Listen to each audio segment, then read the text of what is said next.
Assalamualaikum warahmatullahi wabarakatuh. Perkenalkan, saya Anand Pratoso. Saya merupakan dosen program studi administrasi kesehatan. Saya menjadi dosen dari tahun 2020 sampai sekarang di program studi administrasi kesehatan Universitas Pendidikan Suherman. Pada kali ini saya akan menyampaikan mata kuliah manajemen pelayanan kesehatan yang sesuai dengan keilmuan saya, yaitu di kebijakan dan manajemen pelayanan kesehatan. Mata kuliah ini juga sesuai dengan roadmap penelitian saya dan keunggulan program studi, yaitu di mutu layanan kesehatan. Mata kuliah ini ditujukan untuk mahasiswa administrasi kesehatan di semester yang kelima, di mana bobotnya adalah 3 SKS dan dilaksanakan dalam 16 kali pertemuan. 2 pertemuan untuk ujian tengah semester dan ujian akhir semester, sedangkan sisanya 14 pertemuan dilaksanakan dalam tatap muka ataupun proyek bersama. Tidak hanya itu, mata kuliah ini juga akan membahas tentang sifat-sifat dan karakteristik unik yang inherent dan membedakan layanan kesehatan dengan layanan yang lainnya. Dan kami juga akan menjelaskan terkait dengan contoh-contoh penerapan yang ada di lapangan. Adapun capaian pembelajaran lulusan atau CPL Prodi pada mata kuliah ini meliputi sikap 11, pengetahuan 3, pengetahuan 4, pengetahuan 8 yang telah tertuang dalam RPS Manajemen Pelayanan Kesehatan dan telah divalidasi oleh Ketua Program Studi dan Dekan Fakultas Ilmu Kesehatan. Capaian pembelajaran mata kuliah yang diharapkan antara lain CPMK 2, yaitu mampu menjelaskan karakteristik dalam pelayanan kesehatan. Assalamualaikum. Selamat siang teman-teman semuanya. Siap, Pak. Masih kurang semangat? Selamat siang teman-teman semuanya. Siap, Pak. Bagus, luar biasa ya. Teman-teman semuanya, hari ini bagaimana kabarnya? Alhamdulillah, sehat, Pak. Sehat ya. Sehat, Pak. Baik. Teman-teman, hari ini kita akan melanjutkan perkuliahan ya pada pertemuan yang kedua. Nanti kita membahas tentang karakteristik pelayanan kesehatan ya. Jadi teman-teman, sebelum kita mulai untuk perkuliahan hari ini, kita berdoa bersama-sama terlebih dahulu untuk memulai kegiatan baik. Alangkah baiknya kita berdoa bersama-sama. Berdoa menurut agama dan kepercayaan masing-masing. Berdoa dimulai. Baik, cukup. Oke teman-teman, kita akan membahas tentang karakteristik pelayanan kesehatan ya. Tapi sebelumnya, saya akan membahas tentang perkuliahan sebelumnya ya. Kemarin kita membahas tentang apa? Ruang lingkup pelayanan kesehatan. Nah, dalam ruang lingkup pelayanan kesehatan itu kita membahas tentang pelayanan kesehatan komprehensif. Ada yang tahu pelayanan kesehatan komprehensif? Oke, Nazwa? Pelayanan kesehatan komprehensif itu ada promotif, preventif, kuratif, dan rehabilitatif. Oke, betul sekali ya. Jadi ada pelayanan kesehatan promotif, preventif, kuratif, dan rehabilitatif. Jadi 4 ini adalah pelayanan kesehatan komprehensif. Nah, setelah itu kita akan lanjut ke materi tentang karakteristik pelayanan kesehatan. 2 pertemuan ya. Pertemuan kedua dan pertemuan yang ketiga ya. Nah, teman-teman, di mata kuliah ini kita akan membahas terlebih dahulu tentang definisi dari karakteristik pelayanan kesehatan ya. Nah, karakteristik pelayanan kesehatan itu apa? Karakteristik pelayanan kesehatan mengacu pada sifat-sifat unik dan khas yang melekat pada pelayanan kesehatan. Yang membedakannya apa? Yang membedakan adalah produk atau jasa layanan kesehatan yang tentu berbeda. Nah, berbeda dengan pelayanan lainnya. Di mana teman-teman tahu bahwa pelayanan kesehatan itu yang disediakan adalah jasanya, bukan produk. Seperti teman-teman membeli produk handphone dari pabrik tertentu ataupun merek tertentu. Nah, ini yang membedakan. Jadi sifat-sifat ini secara signifikan memengaruhi bagaimana layanan kesehatan diproduksi, disampaikan, dikonsumsi, dan dievaluasi. Dari pertama diproduksi sampai evaluasi itu diukur, teman-teman. Nah, Selanjutnya, karakteristik yang pertama adalah pelayanan kesehatan itu tak berwujud. Seperti yang teman-teman pahami ya. Kita bisa bicara rumah sakit ya sebagai institusi pelayanan kesehatannya. Tapi kalau kita bicara kesehatan, apakah ada bentuknya? Tidak ada, betul. Jadi kesehatan adalah output yang diberikan dari rumah sakit ataupun institusi layanan kesehatan lainnya dalam memberikan jasa layanan kesehatan. Ya. Jadi upaya yang dilaksanakan, apakah orang tersebut nanti sembuh atau sehat itu tidak menjadi jaminan. Jaminannya adalah memberikan layanan kesehatan yang bermutu. Itu yang harus diperhatikan. Nah, jika kita merujuk pada karakteristik yang pertama, ya, yaitu pelayanan kesehatan yang tidak berwujud. Artinya apa? Tidak bisa disentuh, dilihat, atau dicicipi. Apakah kesehatan itu bisa dilihat, bisa disentuh, bisa dicicipi? Tidak kan? Tidak bisa, betul. Nah, definisinya layanan kesehatan adalah jasa murni yang tidak memiliki bentuk fisik dan kalian itu tidak bisa memegang diagnosanya ataupun mencoba operasi sebelum dibeli. Ya, kalau mau operasi kan ya seketika itu kita dioperasi kan, nggak bisa kita cicipi dulu operasi ini sakit banget atau tidak, nggak bisa seperti itu ya. Jadi itu yang membedakan. Sedangkan kalau kita misalnya membeli sebuah produk, baik itu HP ataupun misalnya produk apa lainnya, misalnya apa, laptop, makanan, itu bisa kita ngicip-ngicip. Misalnya beli buah, beli jeruk, boleh nggak Pak kita cicipi dulu, nanti kalau manis kita beli misalnya 2 kilo ataupun 1 kilo ya. Nah, dalam layanan kesehatan itu nggak bisa. Ketika kita sakit, kita didiagnosa, langsung diberikan layanan sesuai dengan diagnosa dari dokternya, seperti itu. Terus selanjutnya yaitu karakteristik yang kedua, tidak terpisahkan. Artinya pelayanan kesehatan ini ya diproduksi dan konsumsinya itu secara bersamaan. Misalnya apa?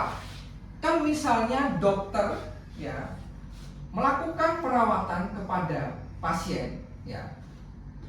Pertama, teman-teman datang terus didiagnosa. Nah, produksinya itu kan dilakukan setelah ketahuan diagnosanya apa, obatnya yang diberikan sesuai diagnosa gitu ya, ataupun misalnya perlu tindakan misalnya jahitan ringan kalau ada habis kecelakaan, itu juga baru diproduksi saat itu juga ya. Misalnya apa, antiseptik ya, kapas ya, benangnya ya, ataupun butuh misalnya antibiotik dan yang lainnya, jadi diproduksi saat itu bersamaan. Nah, definisinya adalah penyedia layanan atau dokter, perawat harus hadir saat layanan diberikan dan pasien juga harus hadir untuk menerimanya. Gak bisa itu misalnya mau melakukan tindakan jahitan tapi online, kan gak bisa. Siapa yang dijahit? Masa boneka yang dijahit ya? Jadi harus hadir keduanya dan dilakukan saat itu juga tadi sesuai contoh yang saya berikan. Terus selanjutnya kita ice breaking. Nah, ini yang pertama, tebak gambar. Ayo, siapa yang tahu? Siapa yang tahu? Nah, Sela dulu. Ya. Apa? Saya kawan mantan. Wah, ini Sela kangen mantannya ya. Jadi betul sekali ya. Ayo, apa? Korban pria. Ayo, apa? Itu peri. Ini apa? Peri diganti. Oh, Yuda, jawab yang duluan. Korban perasaan, Pak. Nah, korban perasaan itu sekali. Aplaus buat Sela dan Yuda. Oke, kita lanjut lagi ya materinya ya. Nah, ini adalah karakteristik yang keempat. Karakteristik yang keempat adalah sakit B, rumah sakit C itu bisa berbeda-beda. berbeda-beda dalam memberikan layanan kesehatan. Nah, berbeda-beda ini tergantung apa? Tergantung misalnya kompetensi dari tenaga medisnya atau tenaga kesehatannya, fasilitas yang didapatkan, ya, ataupun berbeda-beda tergantung dengan misalnya sama-sama diagnosanya itu dia kena DBD, ya, itu lama pelayanannya itu juga beda-beda, tergantung kondisi. Misalnya Indah butuh waktu 3 hari, ya, terus misalnya Nadifa butuhnya 4 hari. Nah itu masing-masing orang kan beda-beda sesuai dengan keadaan dari orang tersebut dan persepsi ataupun anggapan dari tenaga medis terkait dengan kebutuhan pasien tersebut, butuhnya berapa lama sesuai dengan tadi diagnosa dan perkembangan dari pasiennya. Nah, saya ingin bertanya di karakteristik tentang Satyadi, ya. Contohnya itu jika seorang pasien membuat janji dengan tamu, Ya, dokter pada jam 10 pagi, tetapi pasien tersebut tidak bisa datang pada jam 10 tadi yang ditentukan oleh ini pasiennya. Nah, maka ya, tetapi pasien tersebut tidak bisa datang dan tidak pasien lain yang mengisi slot itu, maka waktu dokter dari jam 10 pagi itu sampai selesai misalnya 10.30 adalah kapasitas yang hilang. Dokter tidak bisa menyimpan waktu 30 menit itu untuk digunakan pada pasien lain. oke, betul ya. Jadi kalau misalnya ada janji temu antara pasien dan dokter, nah, tapi pasiennya nggak datang selama 30 menit, berarti dokter tersebut kehilangan waktu 30 menit yang dialokasikan untuk melayani pasien. Nggak bisa itu disimpan. Oke, saya simpan 30 menitnya untuk melayani orang lain, ya nggak bisa. Karena udah jadwalnya tadi 30 menit dengan pasien A, pasien nggak datang. Berarti dokter tersebut kehilangan waktu 30 menit. Ya. Tadi, jadi barangnya itu juga bisa diproduksi lebih dahulu ataupun disimpan, itu nggak membedakan. Ya. Layanan kesehatan ini antara satu dengan yang lainnya, ya, itu beda. Saya, Pak. Oke, Najla? Karena tiap petugas pasti kan beda cara melayaninya, juga kondisi pasiennya berbeda, jadi hasilnya bisa nggak sama. Oke, betul ya. Yang betul sekali jawabannya dari Nabila. Nah, tadi sesuai yang saya sampaikan ya tadi. Jadi memang tadi karena diagnosanya beda, keadaan pasiennya beda, ya, terus skill kompetensi dari tenaga medisnya juga beda. Walaupun ada standarnya sama, ini akhirnya memberikan luaran yang beda. Kalau lihat definisinya di sini, ya. Kalau kita lihat adalah siapa yang memberikan, berarti orangnya. Kalau dokter terkait dengan pengalaman sama keahliannya kan beda-beda ya. Terus kapan diberikannya, kondisi fisik pasien antar pasien beda-beda. Terus di mana diberikannya beda-beda. Terus lanjut, yang keempat adalah daya tahan ataupun tidak lama. Ya. Namanya perishability. Ini karakteristik yang keempat. Ya. Artinya pelayanan kesehatan itu tidak bisa disimpan. 4 karakteristik layanan kesehatan. Selanjutnya nanti di pertemuan selanjutnya kita membahas karakteristik yang lainnya. Ya. Mengingat keterbatasan waktu, jadi kita simpulkan untuk karakteristik keempat ini. Ya. Jadi pada prinsipnya, ya, karakteristik yang tadi saya sebutkan adalah karakteristik utama ataupun esensial. Pada prinsipnya itu. Ya. Fasilitas layanan kesehatan itu prinsip utamanya ada 4 tadi. Nah, tujuannya apa? Tujuannya adalah untuk meningkatkan kepuasan pasien. Dari berbagai macam karakteristik itu disesuaikan, tadi berbeda-beda, ya.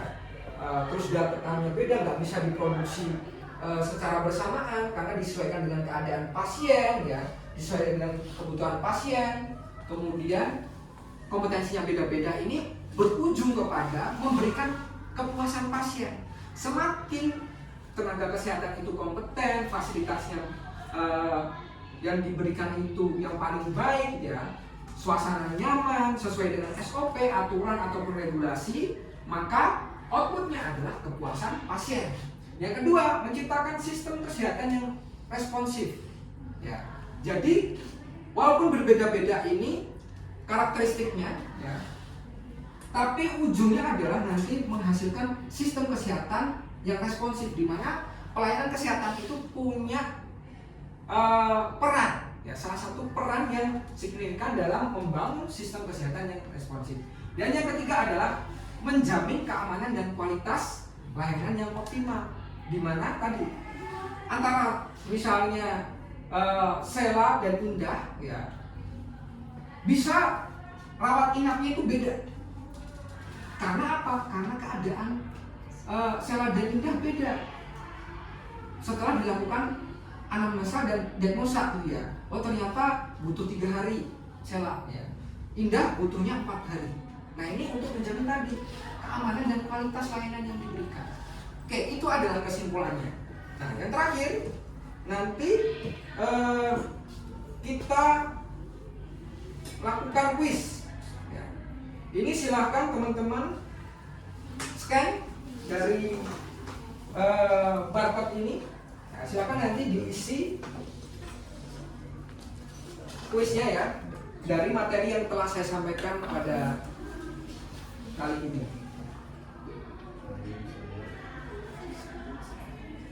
Oke, jadi ini di scan, ya. Nanti saya sudah setting waktunya sekitar 20 menit. Nanti teman-teman mengerjakan. Setelah ini langsung dikerjakan, ya.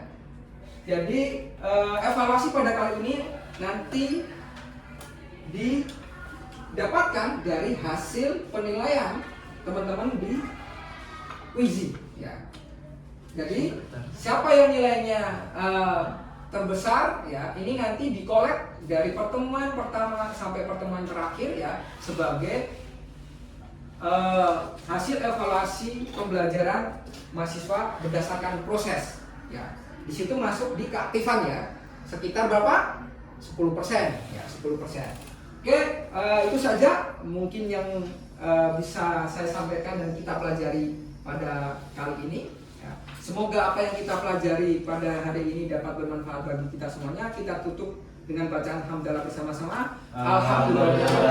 Saya akhiri. Wabillahi taufiq wal hidayah. Wassalamualaikum warahmatullahi wabarakatuh. Waalaikumsalam warahmatullahi wabarakatuh. Terima kasih Bapak. Sama.